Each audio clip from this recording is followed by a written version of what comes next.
সমুদ্রের মাঝখানে যখন মৃত্যু অবধারিত, যখন চারদিকে শুধু নোনা জল আর রাক্ষসে ঢেউ, তখন তাকে বাঁচাতে কে এগিয়ে এলো?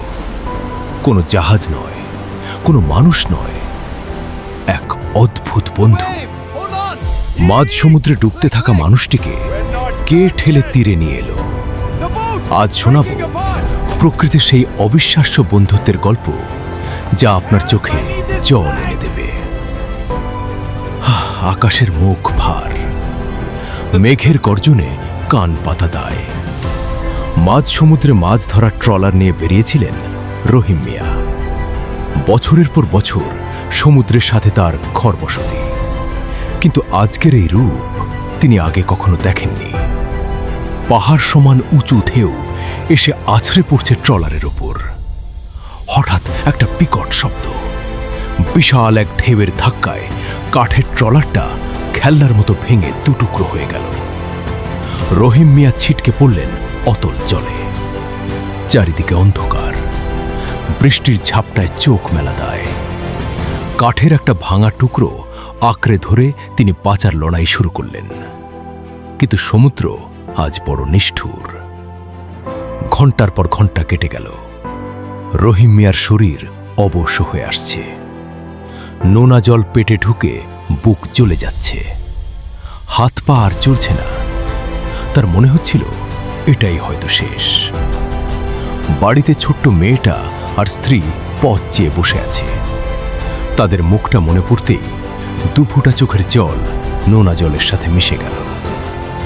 ঠিক সেই মুহূর্তে রহিম মিয়া অনুভব করলেন জলের নিচে বড় কোনো প্রাণী নড়াচড়া করছে। তার বুকটা ভয়ে হিম হয়ে গেল। তবে কি হাঙর এলো? মরার আগে কি ছিঁড়ে খাবে শরীরটা? তিনি চোখ বন্ধ করে ইষ্ট নাম জপতে লাগলেন।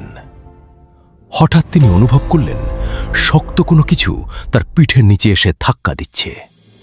তাকে ডুবতে দিচ্ছে না, বরং জলের উপর ভাসিয়ে রাখার চেষ্টা করছে। তিনি সাহস করে চোখ মেললেন। দেখলেন একটা বিশাল ডলফিন। তার চোখের দৃষ্টিতে কোনো হিংস্রতা নেই, আছে যে এক অদ্ভুত মায়া। ডলফিনটি তার নাক দিয়ে রহিম মিয়ার ভাঙা কাঠের টুকরোটিকে ঠেলতে শুরু করল।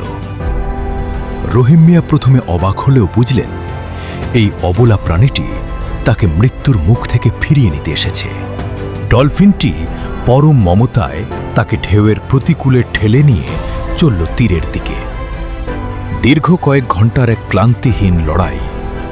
ডলফিনটি একবারও তাকে একা ফেলে যায়নি।